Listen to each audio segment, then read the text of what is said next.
Halo, Assalamualaikum warahmatullahi wabarakatuh. Perkenalkan, namaku Radi Amirur Rahman, NRP 052118400030 dari asisten MPB. Di sini aku mau melanjutkan mengenai video proses maker. Pada video kali ini kita akan membahas mengenai bagaimana cara menghubungkan email server pada proses maker kita, dan juga bagaimana cara mengassign role pada task di proses maker kita, dan yang terakhir bagaimana cara menjalankan proses maker kita tersebut. Oke, pertama-tama kita membuka halaman proses maker seperti yang sudah saya buka. Kemudian kita login pakai account kita.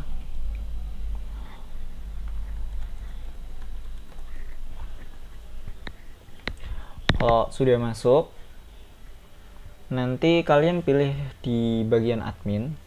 Karena ini masih loading, mari kita menunggu terlebih dahulu. Nah, kalau sudah buka, di sini di bagian admin, kemudian kalian lihat kiri bagian setting, kemudian kalian klik bagian email server. Nah, di bagian email server ada banyak opsi. Nah, kalian nanti ngisinya sesuai ini aja. Untuk email engine kita pilih SMTP atau PHP Mailer. Untuk servernya kita pakai smtp.office365.com. Untuk portnya kita pilih 587. From accountnya kita pilih kita ketik email ITS kita beserta passwordnya. Kemudian sender mailnya itu disamain sama account mail kalian. Untuk sender name-nya sesuai nama kalian.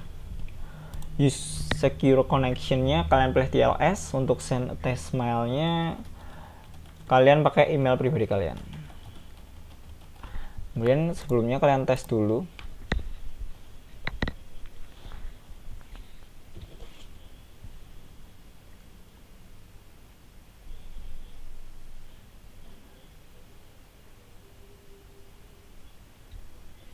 Nah, kalau udah muncul kayak gini, berarti servernya dapat berjalan dengan lancar. Kemudian kalian save change.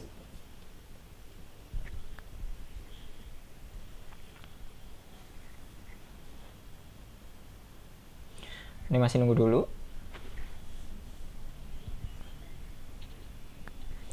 Nah, kalau udah, bakal ada centang hijau kayak gini. Nah, selanjutnya karena kita udah ngatur email server, kita kembali lagi ke bagian designer. Di sini kalian bisa lihat proses yang udah kalian buat kemarin. Invoice approval process.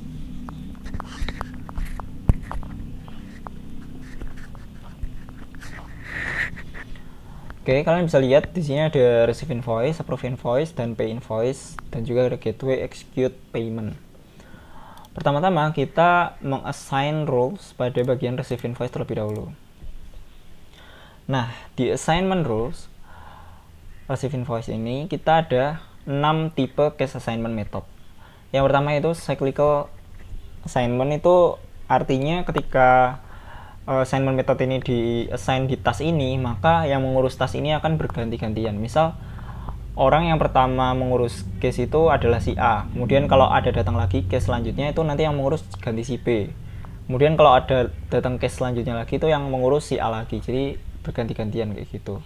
Kalau report to itu nanti seorang bawahan yang melaporkan kepada atasannya. Misal di grup finance ini ada anggota sama manajer seperti yang sudah diatur sebelumnya. Nah, itu nanti si anggota nanti bakal report to di manajernya kayak gitu.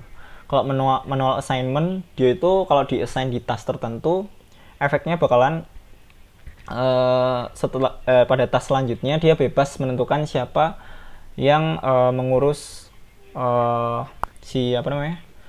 task tersebut.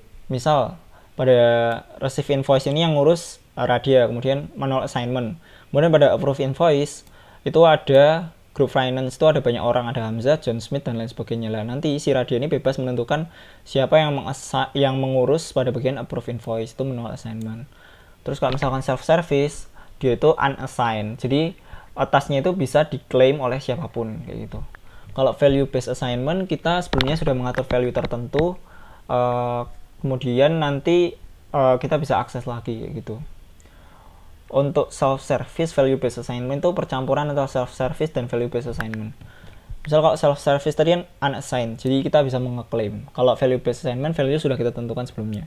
Misalkan kayak gini, ketika kalian memasukkan receive invoice, itu case assignment metodenya self service value based assignment. Nah ternyata ketika kalian masuk approve invoice itu ditolak, jadi case kalian tuh balik lagi ke awal receive invoice. Nah ketika balik lagi ke awal, dia itu karena sudah value based assignment, dia itu bakal masuk ke generate ke user yang sebelumnya menjalankan task tersebut. Nah, misalkan yang di assign itu adalah group finance and treasure.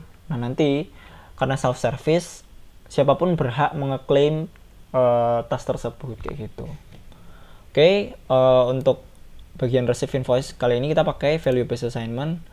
Untuk value-nya kita pakai add requester karena sudah kita atur sebelumnya.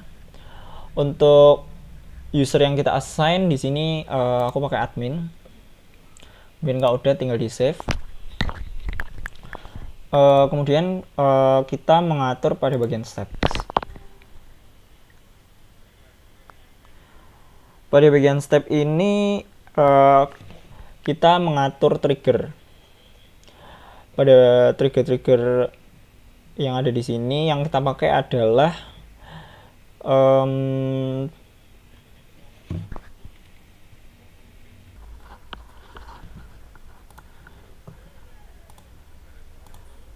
pada bagian ini yang kita pakai adalah pada bagian dynamo form, report form kita masukkan terlebih dahulu. Kemudian ada obtain user detail.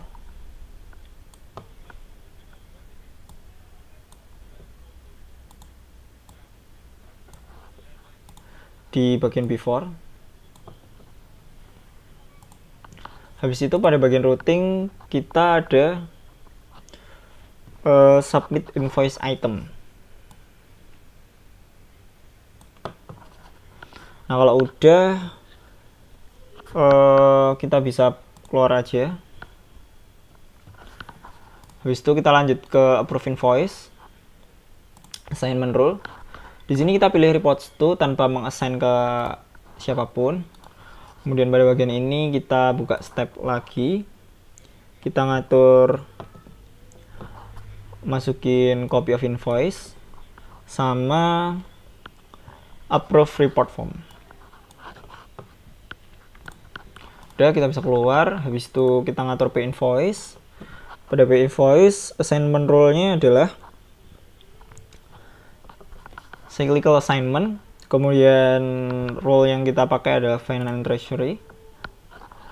Kemudian sudah save.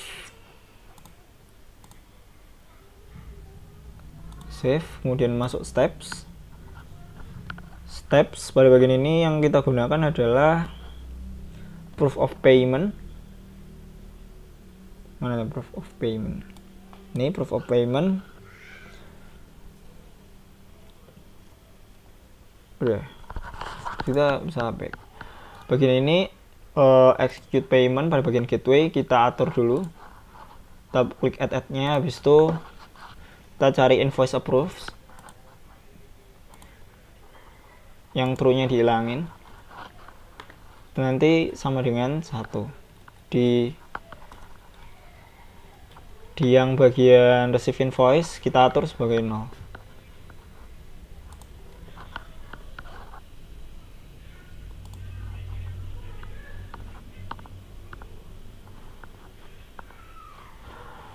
Di situ kita mengatur email yang sudah kita atur servernya tadi lewat properties.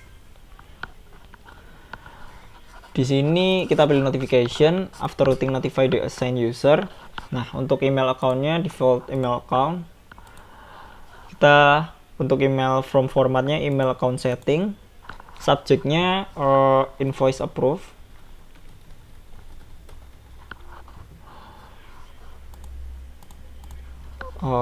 Message-nya terserah, selamat gitu mungkin.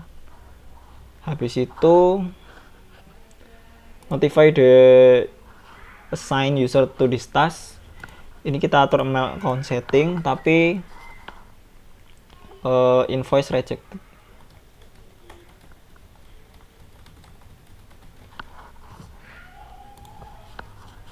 F aja. Kita atur save. Kemudian kita juga ngatur email di sini. Notification. Nah, di sini kita pilih notify the user to this task.